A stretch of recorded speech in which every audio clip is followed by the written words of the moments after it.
Hey, I have 4 tips to help you amp up your short term rental revenue.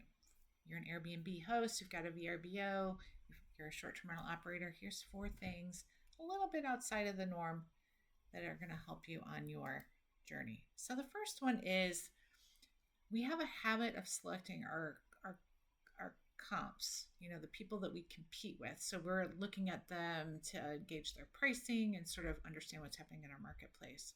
We tend to select them based on the number of bedrooms, but the reality is in Airbnb and Vrbo, when you go to search, you're going to search based on dates and the number of people traveling with you. And some 4 bedroom homes can accommodate 16 people, and some 4 bedroom homes only accommodate 8, right? So you want to be apples to apples, and you want to start with selecting your comp set based on occupancy, not bedroom count. That way you are truly understanding what your guests are looking for, right? The next thing is we want to make sure that we're using data to assess our performance, right? Like this sense of, hey, I feel like my calendar isn't very full. I can't tell you. I have literally had people come to me looking for my services as a consultant in the industry to help them, and they're performing just fine. They're just in a market that's a little bit down, and they weren't expecting that, right?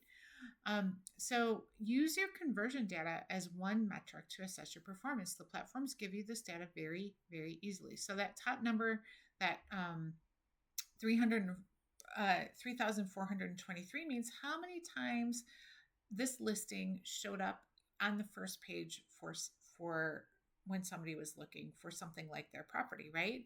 And then 630 is how many times somebody actually clicked it to look at it from there. So that's about an 18% conversion rate. And that's a strong conversion rate for a listing. Now on the bottom, I have, you'll see this under the conversion tabs for Airbnb.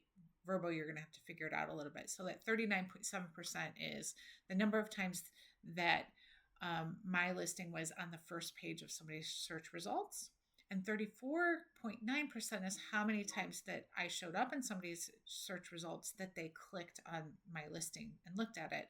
And that 2.28 is perhaps the most important one, which is my conversion rate for booking. So of the number of times that I was seen, that somebody looks at my listing, how often do I actually get it booking? And anything above 100% or 1%, 1 to 2% is about where you want to be. This one's converting at 2.28, so that's a strong indicator that it's doing well.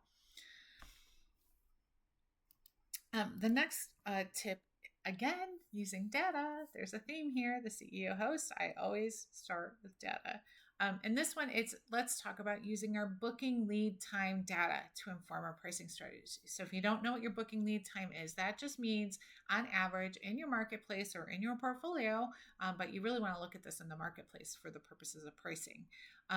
You want to know on average what's the average time that people are making reservations in advance. So in this particular market, which was Orlando, I don't want to use the average for the year, right? Like if I'm setting a pricing strategy, I want to see that on average, people book their December stay 78 days in advance versus in 58 days in advance for me. So how do I use that data? Well, I'm going to use that data to effectively set a pricing strategy, such as that if I'm at day 60, I've probably already missed the prime window of opportunity to get that sweet spot price that I'm looking for. So now I know that I need to do something differently. So maybe I'm going to change my minimum nights. Maybe I'm going to change my price. But at this point, at day 60, looking at my December calendar, I know that I need to be changing something because I'm now outside of the range of average for that date. And so you can use this in many ways. You can use it to help set your calendar minimum night stays. So you want to preserve longer stays. Say I'm in a lot of beach communities, and so people tend to stay longer in the summer. And a lot of people make those arrangements, 6 months or a year in advance. So knowing that about your marketplace helps you have a good pricing strategy. Your dynamic pricing tool like Price Labs, I'm a fan of Price Labs, can help you do this, but it's important for you to understand that for yourself as well and to make sure that you agree with the suggested settings in those tools.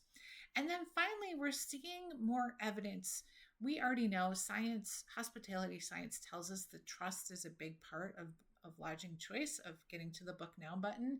And a new way that we can sort of communicate effectively that we are trustworthy to potential bookers is how we respond to public reviews and the fact that we do. So it shows that we're present, it shows that we're invested in the experience that you're having. And provided we're leaving nice information in those responding to those public reviews, it can make people feel good. So this is an opportunity to build trust by going in, and when somebody leaves you a review, that you are going in and responding nicely and personally to those reviews. So those are ways that you can help make a difference in terms of getting bookers to your listing and to your book now button. And my name is Kate Stormer. I'm the CEO host. You can find me on any of these channels. And if you are looking for some help to up your revenue at your property, book a free call with me, and we'll talk about how I can help you.